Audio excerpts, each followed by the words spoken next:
سلام ګرانو ملګرو، نن غواړم تاسو ته د هیواد د ازادۍ او غازي امان الله خان د واکمنۍ په اړه لیکل شوي یو ناول په اړه معلومات درکړم.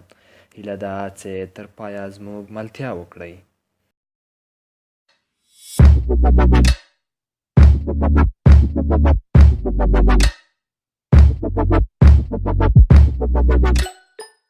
بغدادي پیر د هیواد تکړه لیکوال او کیسه لیکونکي نصیر احمد احمدي ډېر یو ارزښتمن اثر دی.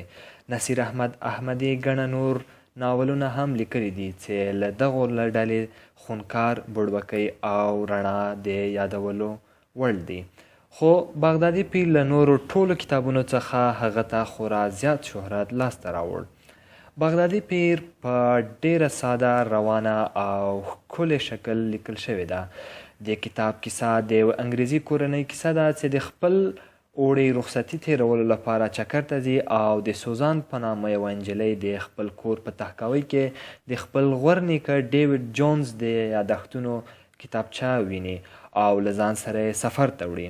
ډیوډ جونز د بریټانوي هند یو جاسوس دی چې په ګڼو هیوادونو کې جاسوسي کوله او په کال 1999 کې افغانستان ته په وظیفه لیږل کیږي.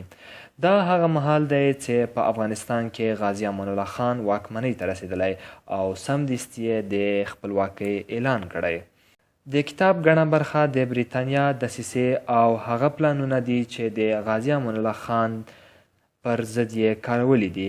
دغه کتاب له ګڼو ترخو واقعیتو څخه ډک دی.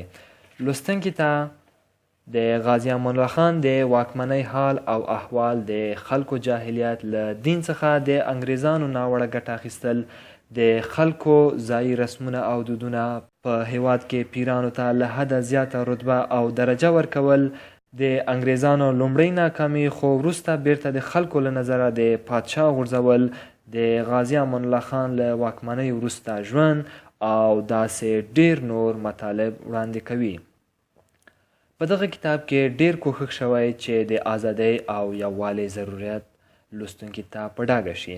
د کتاب یو ځلې لوستل ټولو ملګرو ته توصیه کوم او کله چې تاسو خپله کتاب ووایئ نو لا زیات اړخونه به یې درته معلوم شي. او په پای کې غواړم د دغه ښکلي اثر څخه یو ډیره ښایسته برخه یې تاسو ته ولولم.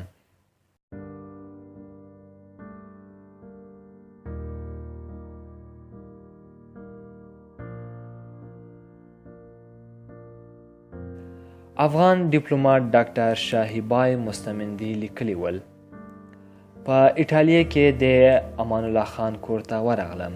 پاچا غریبانه ژوند درلود. ملکې سریا د پاچا د کټ روجایي لرې کړه. یو بالښت یې راویست. راته یې وویل چې دا بالښت د افغانستان له خاورې ډک دی. پاچا دا خاوره هغه وخت ورسره راوړه چې له افغانستانه راووت. پاچا پر همدې خاوره سر لګوي. وایي چې بوی یې ښه راباندې لګیږي. کله چې ناروغه شي نو همدې خاورې ته پزه ورنږدې کړي، خپل سږي وپړسوي. وایي چې درملو ته ضرورت نشته.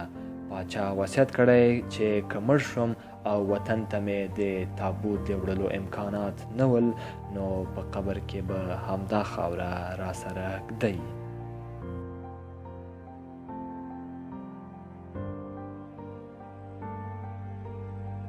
که غواړئ دغه کتاب نور ملګري مو هم ووایي او د ازادۍ پیغام نورو سره شریک کړئ نو دا ویډیو در سره شیر کړئ او نورو ملګرو ته مو هم ورسوئ.